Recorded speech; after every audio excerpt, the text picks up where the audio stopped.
wanted to mention another story that happened right after we went off the air yesterday. There was a shooting at the Kansas City Chiefs victory parade in Kansas City, and over 20 people were injured. One woman was killed, and the story went everywhere. Initially, it was covered as if somebody was showing up and was a mass shooter. Now it appears to have been a dispute between a couple of guys, and basically they started firing at each other. It might have been coincidental. There were hundreds of thousands of people that were attending the Kansas City Chiefs victory parade, and these guys may have just come into contact with each other, pulled out their guns, and started firing. They have suspects in custody. It's probably not a huge surprise. Whenever there is a suspect in custody that does not fulfill a left-wing narrative, we don't find out much about those suspects. So we still don't know their names. We do not know for sure the motivation, but it does not appear to be someone showed up with a gun and tried to shoot as many people as possible. It appears these were maybe 2 or 3 guys shooting at each other who had a prior disagreement. And there ended up being a lot of innocent victims. Fortunately, there were fewer victims than might have otherwise been, but for the bravery of many different Chiefs fans. Buck, I mean, this is pretty incredible. I want to play these cuts. These guys saw a shooter, ran and tackled him, and held him until police arrived. Here is Paul Contreras. He is a hero Kansas City Chiefs fan describing tackling the parade shooting suspect. I didn't think about it. It was just a reaction. I didn't hesitate. It was just do it. So I went to go tackle him, and another gentleman did the same thing. And as I'm tackling him, I see his weapon either fall out of his hand or out of his sleeve because he was wearing a long jacket or like a Carhartt. So when I seen that hit the ground, I'm like, oh, we got to take this guy down. And so, like I said, I did, and another good Samaritan did, and we held him down. And it seemed like forever, but it probably wasn't. It was like 30 seconds holding him down, and me and the other gentleman are hollering at ongoers, where's the cops? Get the cops over here, get the cops over here. We got them. Okay, so that's one guy. I want to give him credit here, Paul Contreras. Another hero Chiefs fan named Paul Filter also was a tackler of the alleged parade shooter, and he told his story as well. I hear somebody, yell, get him. I look to my left, I see a flash. I tackle that individual. This other gentleman also aids me in that.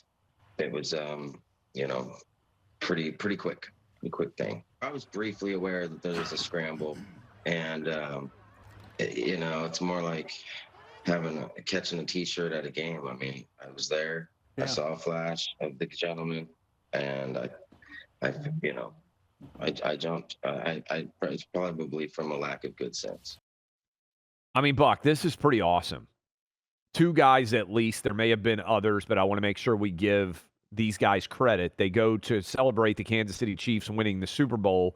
Shooting breaks out. They're right there, and their innate reaction as good, decent human beings is to tackle the felons and hold them for police. And I always think good guys who do things like this deserve to become famous, not the idiots who are pulling out their guns and firing in crowded situations. So both these guys, this story may vanish because it looks like it's just going to be a all too often just a shooting that was 2 different people who probably had long, I would bet, criminal histories and shouldn't have been on the streets. And unfortunately, they're innocent victims. Both of the perpetrators, based on what I saw in the photos, I believe, are young black males, correct? That's what I saw in the photos, yeah. Assuming those are, yeah. Yeah. Well, that means that there's no national conversation that needs to be had. That means that there's not going to be a lot of discussion on CNN or MSNBC about a culture of violence or about problems in, Trumpism and the violence that Trump and the white supremacy of Trump and all this. If you have a white shooter as we know, the media treats the situation very differently.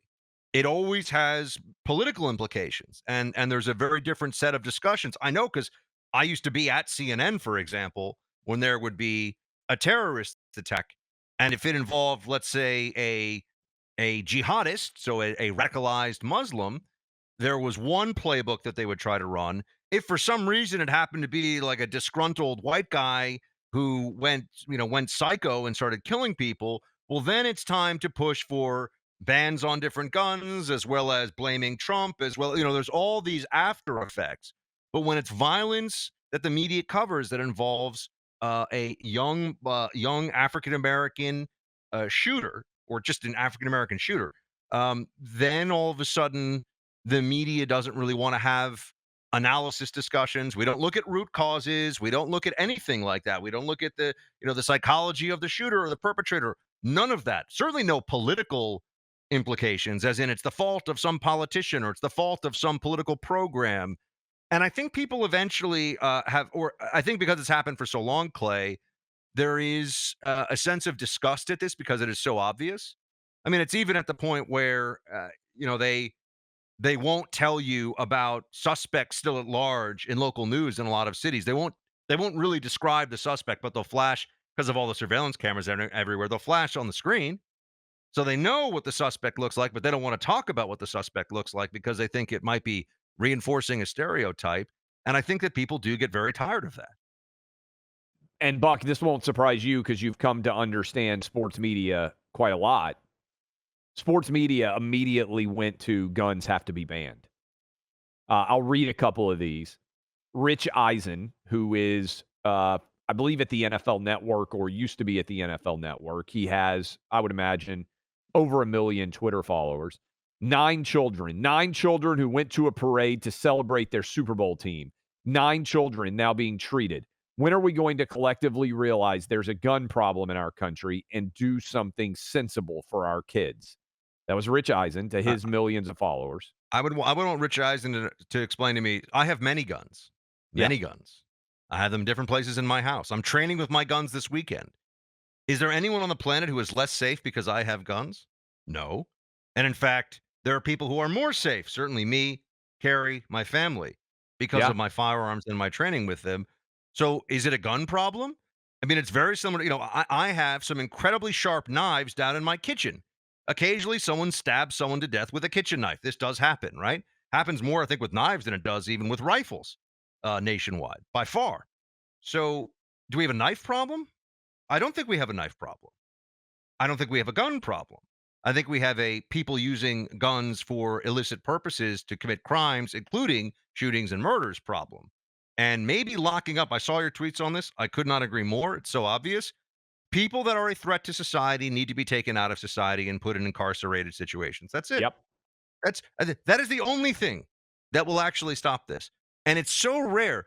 You already said this. What are the chances we're going to find out these 2 individuals who pulled out firearms in a crowded parade and were shooting kids? I mean, I know it was, looks like this was like a shootout between the 2 of them and they hit bystanders, right? It doesn't seem that this was an intentional mass shooter situation, but they ended up shooting a bunch of children, okay? And they killed a woman, a DJ.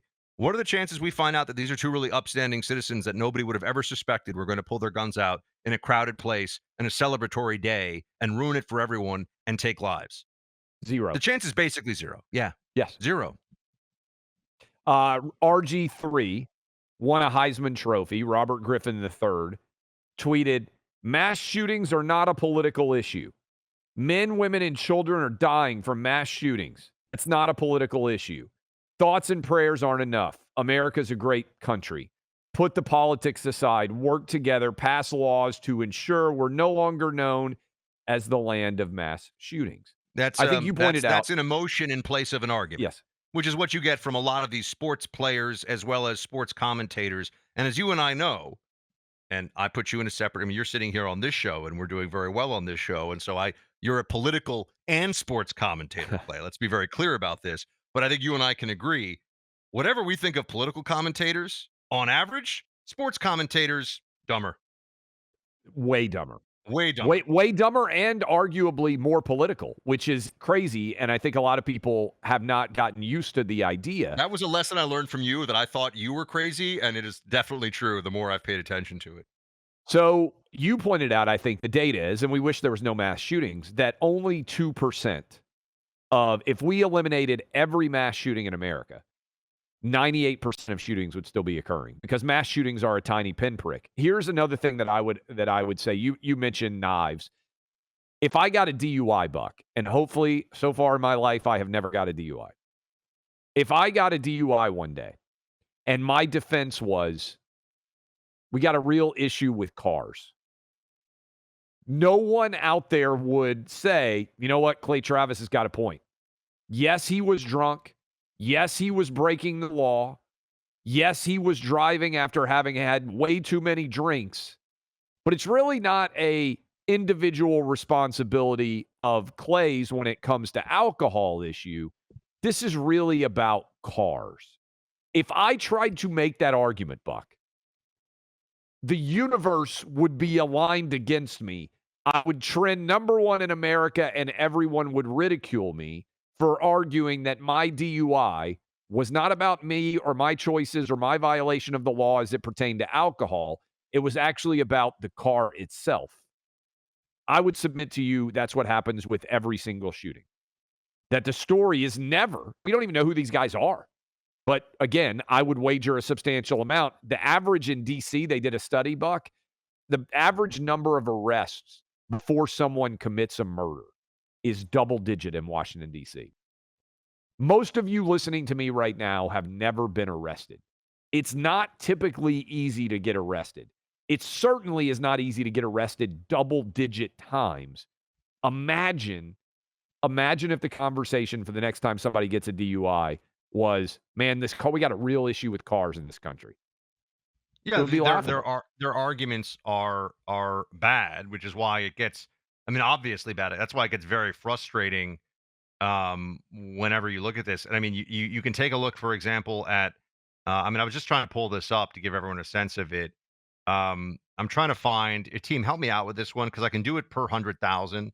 So the population of Wyoming is about 600,000 people. I go to Wyoming because the population of Wyoming is 600,000 people, and they have over 60% of households have a gun. Okay. Yeah. So it's a very high gun ownership state, about 600,000 people. And it has, let me see what this says here. 2 murders per 100,000 residents. So maybe, I don't know. Like I'm guessing virtually it's no violence a dozen of that nature in the entire state so of Wisconsin. You're in a state of 600,000 people. Let's say 400,000 of them have access to a firearm, and you have, I don't know, a dozen murders in the state. We got a gun problem, folks. There's a big gun problem in Wyoming, apparently, because, I mean, and by the way, those aren't all necessarily even gun deaths. I think everyone sort of sees when you actually look at the numbers and the stats and the arguments, they're just they are emotions in place of an argument, and ultimately they want to disarm people like me, and they want to disarm our audience. They want to disarm people who are law-abiding because they want to control them. Yeah, and they don't also want to have a conversation about how to solve gun violence, because if you had that conversation, you have, what, 3% of the population that's committing basically over half of all murders. There were 18 murders in Wyoming in 2020. Hundreds of thousands of gun owners, 400,000 gun owners, 18 murders. There you go. Virtually non-existent.